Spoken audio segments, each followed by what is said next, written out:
qui s'appelle, moi je l'appelle comme ça, le pouvoir des noms. On a remarqué, puis je ne sais pas à quel point c'est prouvé, mais pensez-y, vous allez voir, que tout ce qui porte un nom,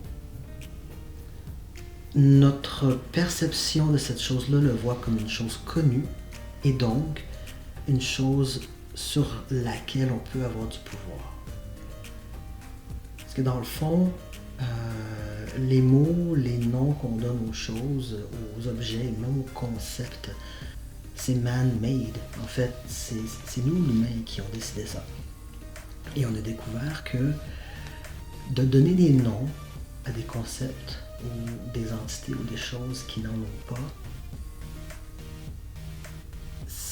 c'est comme si cette chose-là était moins épeurante, cette chose-là était plus, pas connue, mais on avait un pouvoir sur cette chose-là. Et puis certaines personnes utilisent même pour aider soit les enfants ou même les plus vieux avec leurs problématiques de santé mentale. Par exemple, quelqu'un qui fait beaucoup d'anxiété, de donner un nom à cette anxiété-là, pas juste anxiété, lui donner un nom, comme un petit peu comme une personnification, faisait en sorte que la personne avait désormais un pouvoir sur cette chose-là, sur son anxiété qui avait maintenant un nom.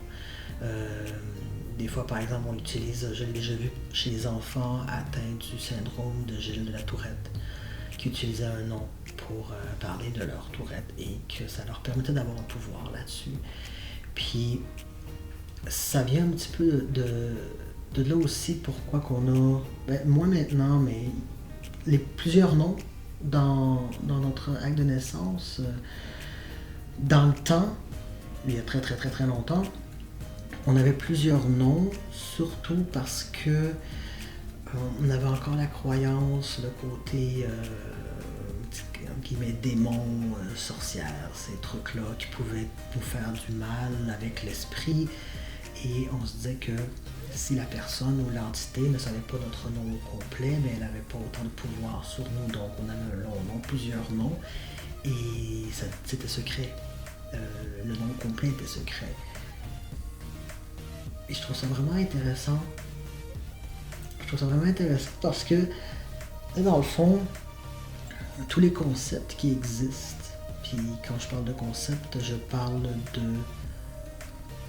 choses qui ne sont pas des objets. Par exemple, une table, c'est une table, on peut décrire une table et la toucher et ça, mais par exemple, le respect. C'est un concept, c'est quelque chose que l'humain a mis un mot sur une définition et en a fait quelque chose de réel. Ce qui veut dire aussi que tous les concepts n'existent pas non plus.